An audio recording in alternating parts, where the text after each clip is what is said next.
Hello everyone. ये linear algebra का class संख्या 2 लेक्चर नंबर 2 है, जिसमें हम लोग बात करने वाले हैं प्रॉपर्टीज़ ऑफ बाइनरी ऑपरेशन। हमने पिछले क्लासेस में बाइनरी ऑपरेशन को समझा था, साथ ही इसके प्रूफ को भी देखा था। अब हम लोग जो देखने वाले हैं वो है इसके प्रॉपर्टी। और इसके प्रॉपर्टीज़ को देखने के लिए सबसे पहले हमें क्या चाहिए होता है, बाइनरी ऑपरेशन के लिए सबसे पहला जो ज़रूरी चीज़ है वो है सेट। तो हमने मान लिया कि ये हमारे पास क्या है, एक नॉन एम्प्टी सेट है। क्या मान लिया, नॉन एम्प्टी सेट माना। उसके बाद वी डिफाइन ऑपरेशन, हम एक ऑपरेशन इस पे डिफाइन करते हैं, इस सेट पे ही डिफाइन करते हैं। सच डैट पहला प्रॉपर्टी जो होल्ड करना चाहिए वो है कौन सा, क्लोजर लॉ। तो हम लोग सबसे पहले चर्चा करेंगे क्लोजर लॉ के बारे में। क्लोजर लॉ बोलिए, क्लोजर प्रॉपर्टी बोलिए, दोनों एक चीज़ है। तो अब यहाँ पे हम लोग मानेंगे, क्या मानते हैं कि जो हम लोग पीछे पढ़े इसके प्रूफ, तो इसका प्रूफ के लिए केवल और केवल क्लोजर लॉ ही होल्ड करना चाहिए। बट ये क्या है, प्रॉपर्टी है, तो प्रूफ जब करना है तो केवल क्लोजर लॉ। बट प्रॉपर्टी पढ़ने के लिए हमको सारे प्रॉपर्टीज़ को इसके पढ़ेंगे। तो सबसे पहले बात कर लेते हैं कि इसका क्लोजर का। तो क्लोजर को शुरू करते हैं और लिखते हैं यहाँ पे कि फॉर एनी, किसी भी दो element, for any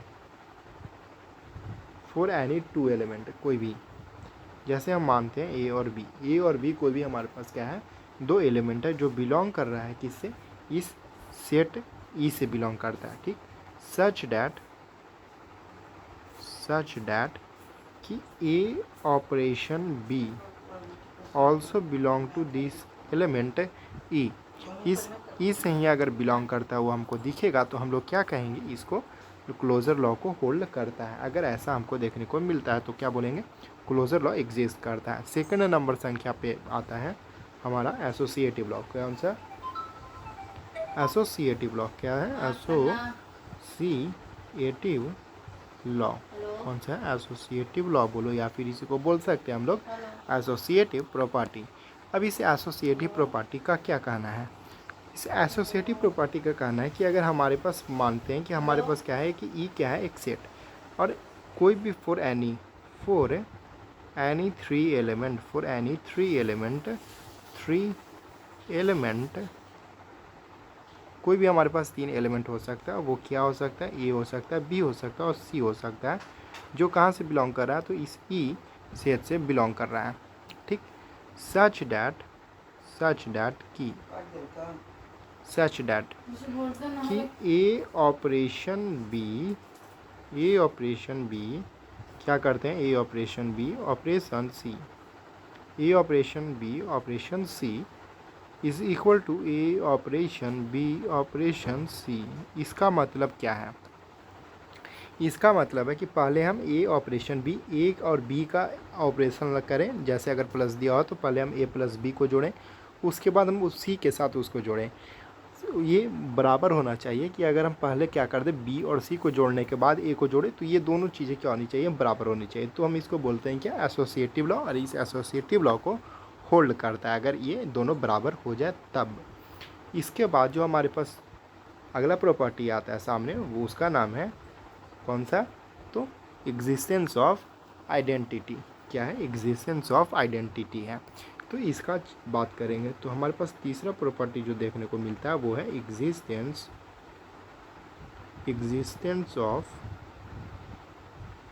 of identity element.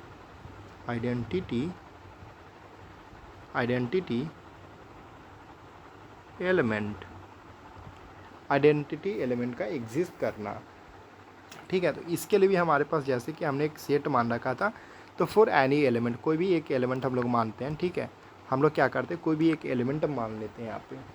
ठीक, तो हम मानते हैं कि कोई एक एलिमेंट है ऐसा कि जो ई, कोई एक एलिमेंट ई है जो कि इस ई से बिलोंग करता है। ठीक है, किसे, इस ई से बिलोंग करता है। एंड फॉर एनी एलिमेंट, कोई भी एलिमेंट हम एक मान लेते हैं। ठीक है, कोई भी एक एलिमेंट हम माने, जैसे हमने माना ए जो है इस ई से बिलोंग कर रहा है। ठीक है, सच डैट, कुछ इस प्रकार से, सच डैट कि जो ए का ऑपरेशन हम लोग करते हैं इस ई के साथ, वो इक्वल है कि हम ई का ऑपरेशन करें इस ए के साथ, and this is equal to A for all A belongs to this set ई।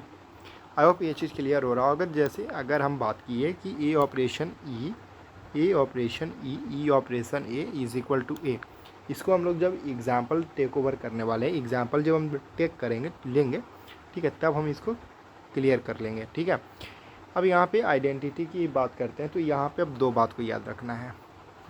वो कौन सी दो बातें हैं? तो देखो, वो जो दो बातें हैं, ठीक, हमने क्या कहा कि हमने कोई एक ऐसा एलिमेंट जो है इसी सेट से लिया कि जब उसी कोई भी एक एलिमेंट का इस एलिमेंट के साथ हम ऑपरेशन करते हैं तो हमारे पास जो है वही एलिमेंट जो है मिल जाता है। ठीक है, तो यहाँ पे देखो कि यहाँ पे दो बातें हमने ऑपरेशन जब देखा तो हमने जनरली दो ऑपरेशन, एक एडिशन का देखते हैं और एक मल्टीप्लिकेशन का देखते हैं ऑपरेशन। ठीक, हमारे पास यही दो ऑपरेशन है। ठीक, एक एडिशन है, एक मल्टीप्लिकेशन है। तो अगर हम बोलें कि ऐसी कौन सी संख्या, तो इसके लिए हमने बोला एक ए संख्या होगा तो कोई एक ऐसा संख्या एग्जिस्ट करना चाहिए जो जीरो एग्जिस्ट करेगा, कि अगर ए प्लस जीरो कर दें या फिर जीरो प्लस ए करेंगे तो हमको जो वैल्यू देने वाला है वो ए देगा। आई होप ये चीज़ आपको क्लियर हुआ कि क्योंकि कोई एक ऐसा संख्या कौन सा है जिसके साथ हम अगर प्लस करते हैं तो क्या होगा, तो जब वो संख्या जीरो होगा तभी तो ये पॉसिबल कि ये मिले। तो हम यहाँ पे कहेंगे कि ये E is equal to zero है, किसके लिए, तो प्लस ऑपरेशन के लिए। ई क्या है, जीरो है, और ई क्या है, एक आइडेंटिटी एलिमेंट है। ई क्या है हमारे पास, ई तो आइडेंटिटी एलिमेंट है। ई क्या है, आइडेंटिटी एलिमेंट है। आई होप ये चीज़ क्लियर है। अब हम लोग उसी तरह सिमिलर कि अगर मल्टीप्लिकेशन का ऑपरेशन है, ठीक है, तो ए का ऑपरेशन एक ऐसे एलिमेंट के साथ करते हैं, ठीक है, ऐसे एलिमेंट के साथ करते हैं कि फाइनली हमको जो वैल्यू आता है वो ए ही मिलता है। तो अगर हम आपको कहें कि इस जगह पे ई क्या हो सकता है, तो ई का मान केवल एक हो सकता है, वो क्या है, 1। ई का वैल्यू क्या होना चाहिए मल्टीप्लिकेशन के लिए, केवल एक हो सकता है कि अगर ए के साथ 1 का मल्टीपल कर दें या 1 का मल्टीपल ए के साथ करेंगे तो हमको वैल्यू जो मिलेगा वो ए मिलने वाला है। केवल यही एक पॉसिबल वैल्यू है हमारे पास। ठीक, और यहाँ पे ई क्या है हमारा, ई तो आइडेंटिटी है। ई क्या है हमारे पास, आइडेंटिटी एलिमेंट है, आइडेंटिटी एलिमेंट है। आई होप ये चीज़ आपको क्लियर हुआ होगा कि मल्टीप्लिकेशन के लिए और एडिशन ऑपरेशन के लिए हमारे पास जो आइडेंटिटी एलिमेंट होता है वो क्या हो सकता है, एक जीरो हो सकता है, एक 1 हो सकता है। आई होप ये चीज़ आपको यहाँ पे क्लियर होगा। इसके बाद हम लोग आगे चलते हैं। हमारा जो फोर्थ प्रॉपर्टी है उसका नाम है इन्वर्स। क्या नाम है उसका, इन्वर्स। तो यहाँ पे हेडिंग देंगे हम लोग existence of inverse. Fourth property जो है हमारे पास वो है एग्जिस्टेंस ऑफ इन्वर्स एलिमेंट। ठीक है, एग्जिस्टेंस ऑफ इन्वर्स एलिमेंट। अब इस इन्वर्स एलिमेंट की बात करें, ठीक है, इस इन्वर्स एलिमेंट की बात करें तो ये भी सिमिलर आइडेंटिटी जैसा है कि ऐसा कोई भी अगर हमारे पास क्या करते हैं कि फॉर एनी किसी भी ए से element, for any A element जो बिलोंग कर रहा है इस सेट ई से, ठीक है, कहाँ से, इस ई से, तो वहाँ पे एक ऐसा एलिमेंट कहेंगे कि and there exist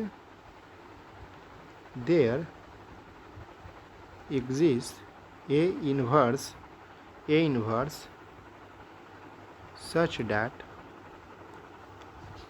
that what, कि ए का ए इन्वर्स के साथ मल्टीपल कर दें या फिर ए इन्वर्स का ए के साथ मल्टीपल करेंगे, ठीक है, या ऑपरेशन करेंगे, ठीक है, ज़्यादा बढ़िया होगा कि हम यहाँ पे ऑपरेशन लेकर चलें, तो ओ मान लेते हैं। ठीक है, क्या मान ले रहे हैं यहाँ पे, ओ मानते हैं। ए ऑपरेशन ए इन्वर्स या ए इन्वर्स ए ऑपरेशन करेंगे तो हमारे पास जो वैल्यू आएगा वो क्या आएगा, ई आएगा। और ई क्या था हमारे पास, हमने पिछले प्रॉपर्टी में देखा, ई क्या है हमारे पास, एक आइडेंटिटी एलिमेंट है। ई क्या है हमारे पास, कि आइडेंटिटी एलिमेंट है, आइडेंटिटी एलिमेंट। ठीक है, ठीक, तो ये वैल्यू जो वो आ जानी चाहिए। ठीक है, ये वैल्यू आनी चाहिए। ठीक, अब इस चीज़ को हम कैसे प्रूव कर पाएंगे, देखो, ठीक है, तो यहाँ पे जो ए इन्वर्स सा एग्जिस्ट कर रहा है यही हो जाएगा हमारा इन्वर्स एलिमेंट। ये इन्वर्स ही क्या होगा, इन्वर्स एलिमेंट होने वाला है। ठीक, अब इस चीज़ को समझो, जैसे कि अगर हम लोगों ने बात किया था किसके लिए, कि हमारे पास कुल दो ऑपरेशन है, एक तो एडिशन का ऑपरेशन है और एक हमारे पास मल्टीप्लिकेशन ऑपरेशन है। बस यही दो ऑपरेशन जो है हमको देखने को मिलता है। तो अगर हम आपको कहें कि ऐसा कौन सा एलिमेंट है जो एग्जिस्ट करेगा ऐसा कि a inverse is equal to a inverse operation a is equal to identity e. अब हम यहाँ पे जानते हैं कि जो एडिशन का जो आइडेंटिटी एलिमेंट होता है वो होता है कितना, 0 0 होता है। तो आखिर इसको 0 होने के लिए यहाँ पे हम क्या लिख सकते हैं कि ए ऑपरेशन क्या हमारे पास addition a inverse is equal to a inverse addition a is equal to 0 हो जाए। यह कब हो सकता है, मतलब ए प्लस ए इन्वर्स का रहना है हमको। तो यहाँ पे अगर इसको हमको शो करना है तो ये इन्वर्स को क्या होना चाहिए, इस ए इन्वर्स को क्या ऐसा होना चाहिए कि ए प्लस माइनस ऑफ ए करेंगे, या फिर इस माइनस ए का एडिशन इस ए के साथ करेंगे, तभी तो ये 0 हो सकता है। और हमको मालूम है कि अगर हम कहते हैं कि +2 है हमारे पास, तो इसका जो इन्वर्स होगा वो क्या होगा, -2 ही तो इसका इन्वर्स होगा, -2 ही तो इसका इन्वर्स होगा। सिमिलरली हमको यहाँ पे मालूम चला कि इस प्लस का जो ऑपरेशन होता है ये होता है -a, और यह -a जो होता है वो क्या होता है, इसका इन्वर्स एलिमेंट होता है, इन्वर्स एलिमेंट होता है। आई होप ये चीज़ क्लियर हुआ। सिमिलरली अगर हम मल्टीप्लिकेशन के लिए करके चेक करेंगे तो हमको भी वही फाइंड होगा कि a dot a inverse is equal to a inverse dot a is equal to e, और ई हमारा होता है 1 के बराबर। ये आई होप ये क्लियर है। तो आखिर ये ए इन्वर्स जो हो सकता है वो क्या हो सकता है। तो हम यहाँ पे जानते हैं कि अगर हम कहें कि 2 का, ठीक है, क्या कहें 2 का इन्वर्स फाइंड आउट करें तो ये क्या होगा, 1/2 हो जाएगा इसका इन्वर्स। सिमिलरली अगर हम कहें कि ए, तो ए का इन्वर्स क्या होगा, 1/a होगा। 1/a क्या हो गया, इन्वर्स एलिमेंट होगा, इन्वर्स एलिमेंट होगा ना। तो यहाँ पे क्या होगा, ए डॉट 1/a या फिर 1/a dot a is equal to 1, यही पॉसिबल हो सकता है। तो यहाँ से हमको साफ क्लियर मालूम चल गया कि ये ए 1/a जो है यही क्या है, इन्वर्स है, इन्वर्स एलिमेंट होगा। आई होप ये चीज़ क्लियर हो गया होगा। आई होप ये चीज़ जो है क्लियर हुआ होगा कि एग्जिस्टेंस ऑफ इन्वर्स एलिमेंट में कि इन्वर्स क्या हो सकता है, और हम लोगों ने देखा आइडेंटिटी क्या हो सकता है। तो आई होप ये चीज़ क्लियर हो गया होगा। इसके साथ ही हम आगे चलते हैं और बात करते हैं हमारा जो आखिरी लॉ है जिसका नाम है कम्यूटेटिव लॉ, उसके बारे में। किसके बारे में हम लोग बात करने वाले हैं, तो कम्यूटेटिव लॉ के बारे में हम लोग बात करने वाले हैं। आखिर ये कम्यूटेटिव लॉ होता क्या है, ठीक है, हमारे पास सवाल आता है ये कम्यूटेटिव लॉ आखिर है क्या। तो हेडिंग में लिखिएगा 5वां और आखिरी जो है वो है कौन सा, कम्यूटेटिव लॉ।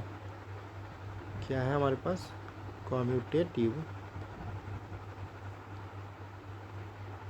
लॉ। तो ये बहुत आसान है कि अगर हम कहें कि हमारे पास कोई भी दो एलिमेंट होने चाहिए, ठीक है, हमने माना for any A B element जो बिलोंग कर रहा है इस सेट से, सच दैट कुछ इस प्रकार से कि जब हम ए का ऑपरेशन इस बी के साथ करते हैं या फिर इस बी का ऑपरेशन इस ए के साथ करते हैं तो ये दोनों क्या होने चाहिए, ये दोनों होने चाहिए इक्वल, ठीक है। ये दोनों अगर हो गए इक्वल तो हम कहेंगे क्या, ये कम्यूटेटिव लॉ को होल्ड करता है। जैसे अगर एग्जांपल के तौर पे अगर लेना चाहें तो हम कहें कि 1 + 2 इज़ इक्वल टू 2 + 1, और ये दोनों का वैल्यू जो होता है वो होता है 3, ठीक है। ये क्या होता है, इन दोनों का वैल्यू होता है 3। तो यहाँ से हमको साफ क्लियरली हम देख सकते हैं कि ये जो है कम्यूटेटिव लॉ को होल्ड करता है। तो यहाँ पे हम इस तरह से इसको कह पाएंगे कि कम्यूटेटिव लॉ प्रूफ हो जाए कि a operation b is equal to B operation a, इन सब चीज़ों को पढ़ने का तरीका क्या है? A operation B is equal to B operation a. ठीक है, इस तरह से हम इसको डिनोट करते हुए पढ़ते हैं। ठीक है, कि ए ओ से operation B is equal to B operation ए।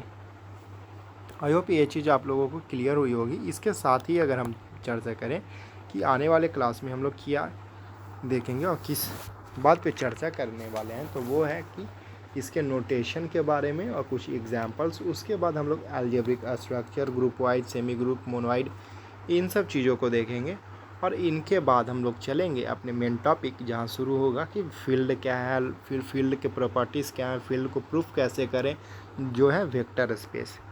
तो आई होप यहाँ तक आप लोगों को लेक्चर समझ आया होगा। साथ ही हम लोग अगले वीडियो में मिलेंगे, जहाँ पे बात करेंगे वेक्टर स्पेस के बारे में और थोड़ी बहुत बात करेंगे अलजेब्रिक स्ट्रक्चर के बारे में। तो मिलते हैं अगले वीडियो में, तब तक के लिए जय हिंद, जय भारत।